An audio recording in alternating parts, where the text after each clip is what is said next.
Good afternoon. So today I'd like to talk about counseling number 5, and it's self-care. Now, out of all the skills I've talked about in this series, I'm sure this is the one you think, oh, I know something about self-care. I know what it's like. And with this video, I am to deconstruct what you may think about self-care. Nowadays it's like, oh, go get yourself a candle or get a massage, look after yourself, pamper yourself. And this comparison of self-care and pampering yourself couldn't be further from how the concept of self-care really emerged. So Audre Lorde coined the term self-care in the 60s, 70s in the US. So it's actually coming from the Black history, Black people fighting for their rights and for intersectionalism, because Audre Lorde was a lesbian, was a writer who's inspired dozens and dozens, thousands of people around the world to realize that self-care is a radical act. It's an act of self-preservation, because if you're going to be an activist, if you're going to fight for some rights, you need to look after yourself first.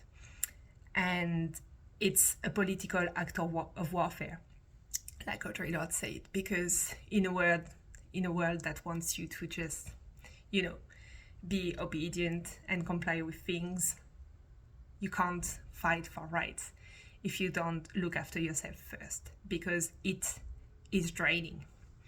And so in the counseling space, it's the same. If I want to support people, I need to support myself first.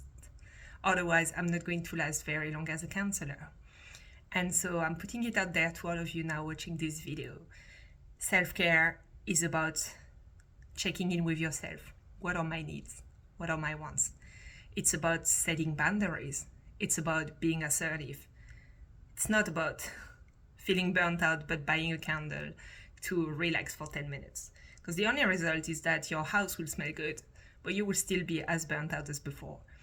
So in a world that wants us to do always more, that wants us to be perfect, it's about stopping and thinking, what can I drop? So instead of adding things to our to-do list, of buying more things, it's finding inside, what is it that I need? What is it that I can do less of? That I am told I need to do all of this. But what do I need to stop doing? What do I need to drop to really look after myself? To really tune in with my core that tells me, stop, you can't do it all. We're made to think that we can. That we can be healthy, cook healthy, go to the gym, have a family, have a full-time job, earn a lot of money, socialize. This is made for robots. This world, the expectations are not made for human beings. So self-care is a radical act, because it's about saying, I stop here. I'm looking at my needs. I say no. I set boundaries. That's what self-care really is about. And I wonder, what is one thing after watching this video that you realize you can stop doing? Something that you do because you're told you need to do it, not because you want to do it, not because it's okay for your body, for your mind to do it. Thanks. I'll talk to you next week.